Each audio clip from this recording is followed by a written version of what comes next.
Liberals are the big bullies of society. If you don't talk the way they want you to talk, they bully you. If you don't think the way they want you to think, they bully you. They bully the bakeries in Indiana, Colorado, and other places, bakeries that just want to be left alone by the gay mafia. They bully the pizza shops. They bully people online. The tech giants bully everybody who's a conservative, saying that you don't have the right to speak unless you conform to the obedience demands of the left. And what's amazing about these left-wing bullies is that none of them look at themselves as being bullies. They think they're the victims. They do. At the same time that they're punching people in the face for wearing Make America Great Again hats, at the same time that they are admonishing anyone for supporting President Trump, at the same time that they are saying that white people don't have a right to exist and that all men are bad, at the same time they say all that, they say that they are the tolerant ones. They represent diversity while they demand conformity. They demand obedience. And why is this happening, you might ask? And the answer is because the left is it's a combination of a religion and a fascist cult. It's obviously not a classic religion, not one that worships God, for example, because leftists, they hate God. They're all atheists. They don't like the idea of God. But their bullying, their fascism, has become their own precious little cult. Well, big cult, actually. And they believe in it in the way that fanatics believe in a cult. Liberalism has become fanaticism. Fanaticism, where you've got Kathy Griffin holding up the severed head of Donald Trump in exactly the way that a terrorist would hold up the severed head of an enemy. I mean, this is fanaticism. This is the way terrorist fanatics behave. And this is what the left has become. Unhinged fanaticism. And because of that, they are dangerous to civilized society.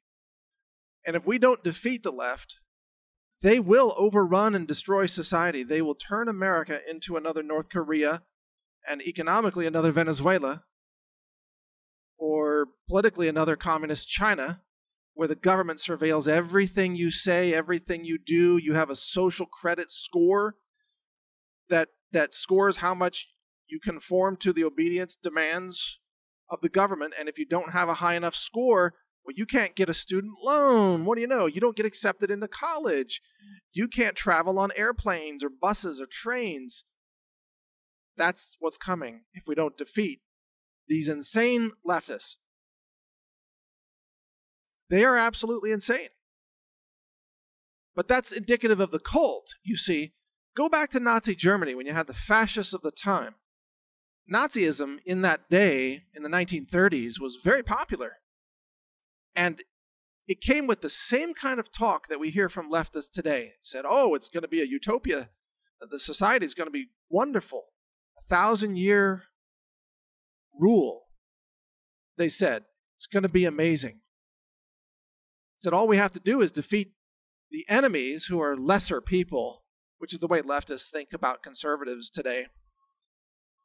All they have to do is defeat those lesser people, and then they will have a utopia, a beautiful, wonderful society run by who? Oh, the smart people, the elite who are in charge.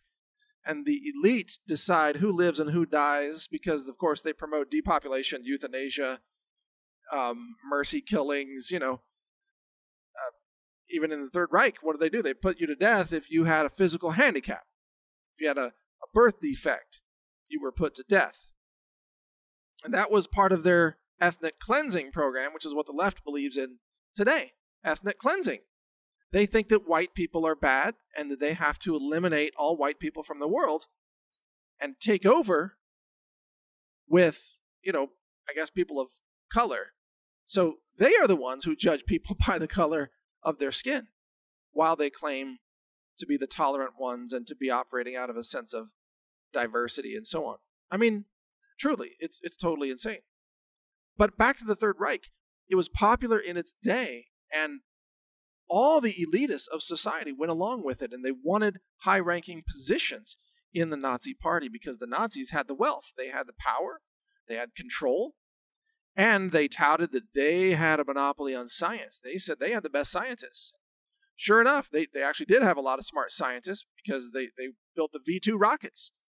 The V-2 rockets were so successful that after World War II, the Nazis were given new identities and new passports brought into the United States, and they created NASA. And if you didn't know that, then you need to go read some books by Jim Marrs, the late, great Jim Marrs, who talks about Operation Paperclip. And this was America's recruitment of the Nazi scientists to start the U.S. space program. And that's why after the V-2 rockets of the early 1940s, well, mid-1940s, it took another roughly 15 years or so for NASA to build rocket engines that could start launching rockets, launching satellites into orbit, and eventually launching a man to the moon. That's all German technology, folks. So they actually did have those scientists. So they believed that because they had the scientists that they were superior. And so they used their science to eliminate their opposition. And they did that with gas chambers in Zyklon B, which was created by Bayer scientists, or scientists who became a company that became Bayer. It was called IG Farben under the Third Reich. And after World War II, IG Farben was split up based on a war crimes tribunal, and it was split into 3 companies. And one of those companies was Bayer. You know, at the same time that the Germans thought they had the best scientists in the world, and frankly, history shows that they did the breakthroughs in physics and chemistry. A lot of the early science, the hard sciences, were done in Germany. They also thought they had a monopoly on culture, that their culture was vastly superior. They looked around the world and they saw themselves as being the elites who had the right to rule the world. And that's exactly what the left believes in America today. They see themselves as more sophisticated, that they are the rightful winners of every election. And that's why when they lose an election, they think, gosh, it must have been stolen, something must have gone wrong, that they cannot lose. They are the rightful winners of every election. They are the rightful people to be in power, they thought, that they should run the government. They believed that they should be the ones to run the economy and make all economic decisions.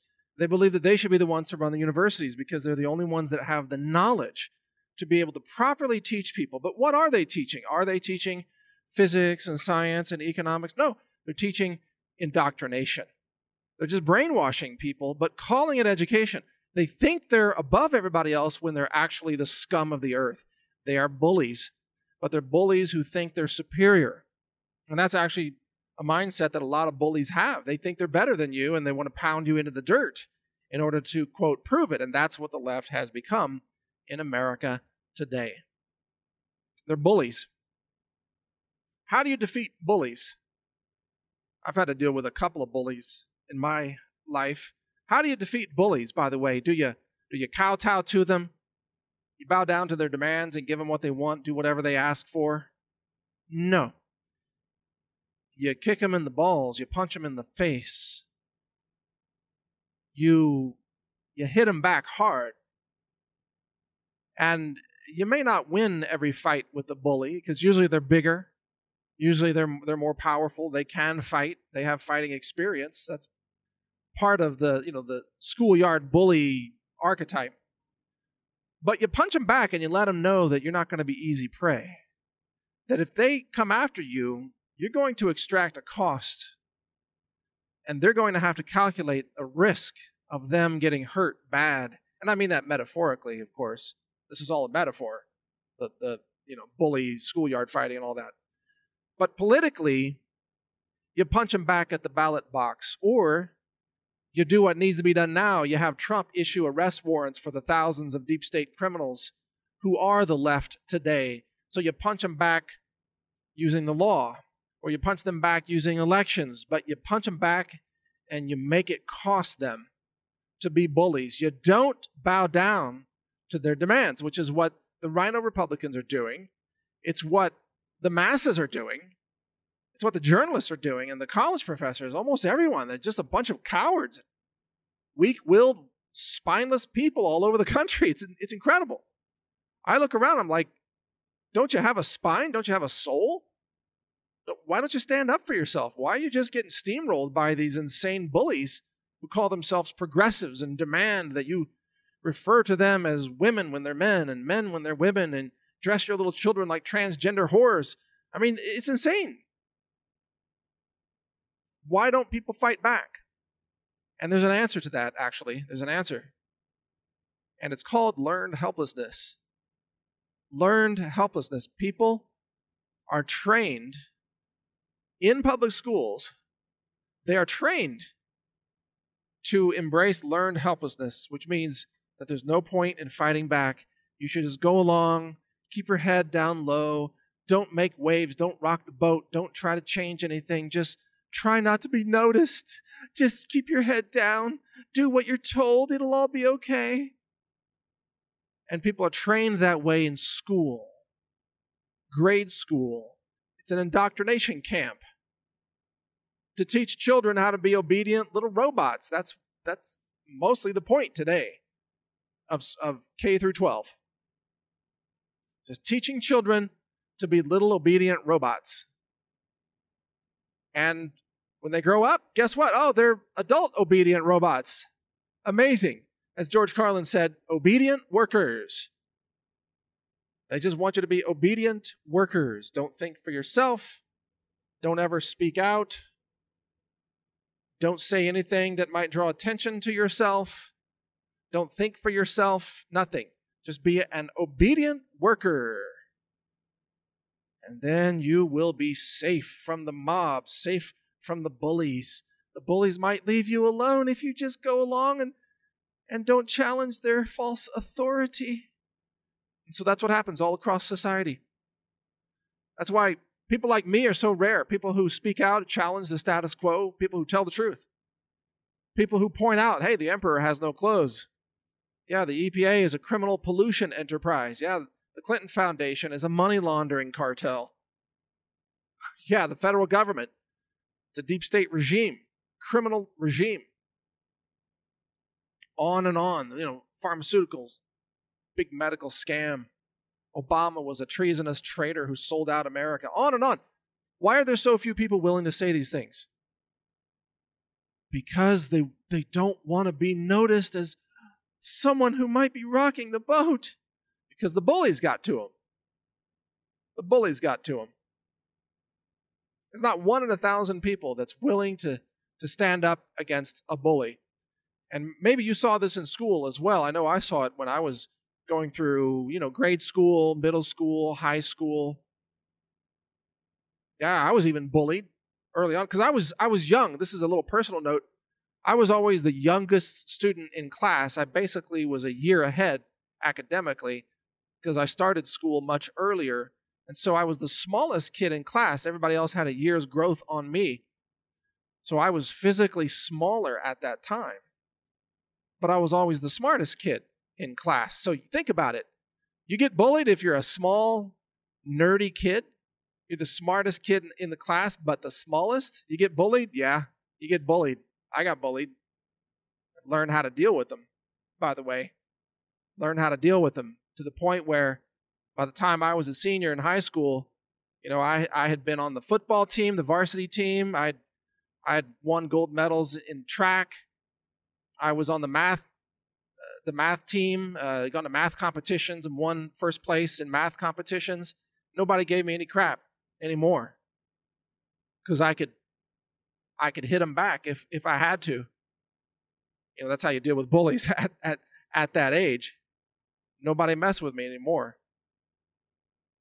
And yet, here we live in a society where most adults are as immature as the other children that I saw around me in high school. Very few people actually matured to become adults. It's pathetic. Even people get elected to Congress. People become senators. People become so-called journalists. They become scientists. They're still little children inside. And they're willing to kowtow to the bullies. They never learn how to stand up for themselves. Their lifelong strategy has been just go along and get along. Go along, don't ruffle any feathers. That's their lifelong philosophy. And that's why they get nowhere. It's why they're just average ho-hum sheeple. Never explored who they could become.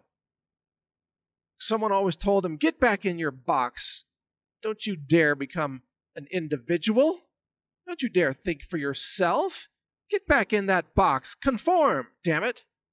And people gladly went along with that. And that, when enough people do that, it's called liberalism. It's called the left-wing cult. The obedience cult that the Democrats have become today. So my message to you in all this is, actually maybe I should have started with this message. You're a slave to the belief that you need approval from others. If you go through life thinking that you have to have everybody else's approval for what you do, what you say, and what you think, you will always be a slave to the bullies of the day. No matter who those bullies happen to be. The Nazis in the 1930s, the Bolsheviks, before that, or the communist Russians. After that, the communist Chinese in 1949 and on. Modern day liberalism in America. You will be a slave if you run your life based on conforming to what other people think about you. You will always be a slave, and you will never be free. If you want to be free, you have to be willing to break out of that box, cast aside the obedience chains that bind you, and be willing to take the risk of someone not liking what you're saying, thinking, or doing. You have to have the courage to take a risk and express the truth of who you are and what you believe and what you see, what you observe, what you feel, what you know and understand. Only then are you your own person. That's freedom. And when you do that, by the way, you will be rejected by the masses. You will be rejected by the obedience cult. And that is progress. That's real progress. That's a sure sign that you're doing something right. You're escaping the obedience cult. Because if you stay popular with the cult, it means that you're doing something horribly wrong. And you need to reevaluate your life and your circumstances. And maybe grow a pair so you can, learn to be yourself. In any case, there you go. You want to read some more websites on this, check out awakening.news. That's one website we run out of hundreds. Or just read naturalnews.com, which covers these topics and much more. Visit Brighteon.com to view videos. It's the YouTube alternative, Brighteon.com. And you can also read Censored.news, which brings you the censored news stories of the day every day in near real time. Censored.news is the website. Thank you for listening. Share this message everywhere, and never be afraid to be yourself. Learn more at healthrangerreport.com.